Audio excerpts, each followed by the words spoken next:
네, 이번엔 세금 문제로 고민하고 계신 시청자분들의 사연을 모아서 절세 꿀팁을 전해드리는 SOS 절세 해결 순서입니다.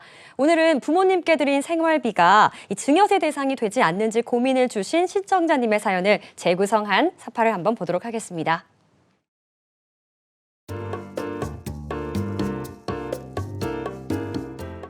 나절세 씨는 몇 해 전부터 형제들과 돈을 모아 매달 300만 원의 생활비를 어머니께 드리고 있습니다. 그러던 어느 날 나이 드신 어머니께서 갑자기 쓰러지는 일이 생겼습니다. 어머니께서 더 이상 이 생활비 통장을 관리할 수 없게 되자 아버지께서 본인 통장으로 남은 돈을 모두 이체하셨습니다. 그런데 세무사님, 나절세 씨와 형제들이 부모님께 드린 생활비와 어머니 통장에서 아버지 통장으로 이체된 돈도 증여로 볼 수 있는 걸까요? 세무사님, 나절세 씨의 절세 고민 좀 해결해 주세요. 네, 연로하신 어머님께 이 형제분들과 십시일반 생활비를 나누어서 드렸는데 어머님 건강이 악화가 돼서 아버님께서 이 생활비를 관리를 하게 되셨어요. 네. 세무사님, 어머님 통장에 있는 돈을 아버님 이 본인 계좌에 이체를 해도 이게 이 증여세 대상이 되는 건가요?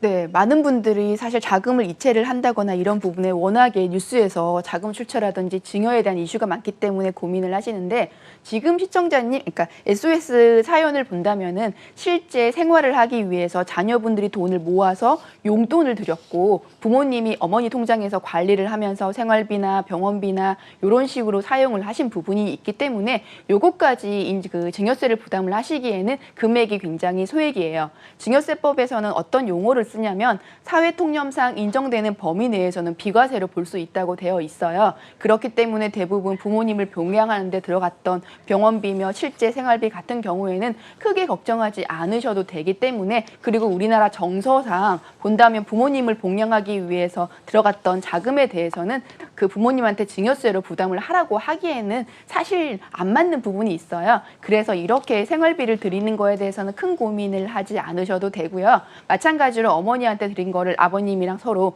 계좌를 송금을 한다거나 했을 때도 두 분은 같은 부부이시고 자녀들의 입장에서는 본다면 그러니까 부모님이시기 때문에 어떤 분의 통장으로 들어간다고 하더라도 실제 생활비로 사용을 하시기 때문에 큰 문제는 되지 않으세요. 반대로 만약에 직계 비속한테 돈을 준다고 했을 때도 교육비라든지 뭐 실제 생활비라든지 식비라든지 이런 식으로 능력이 되지 않는 사람을 케어하기 위해서 혈연 관계에서 돈을 준다고 하더라도 사회통념상 인정된다고 봐서 큰 문제가 없습니다. 거기다가 혹시나 결혼을 하게 된다면 우리가 부의금도 주게 되고 결혼과 관련돼서 혼수를 사는 데 있어서도 엄밀히 말하면 다 증여세를 부과를 해야 되는 거기는 하지만 사실 자녀가 결혼을 하는데 혼수금을 사회통념상 인정되는 범위까지는 증여세로 보지 않는데 누가 봐도 이 혼수가 조금 더 과하다라는 생각이 든다면 이 부분에 대해서는 증여세로 과세될 소지는 있지만 우리들이 많이 생각하는 일반적인 경우 병원비라든지 교육비라든지 뭐 혼수라든지 이런 것까지는 아직 증여세가 과세되고 있지 않기 때문에 크게 걱정하지 않으셔도 될 것 같습니다.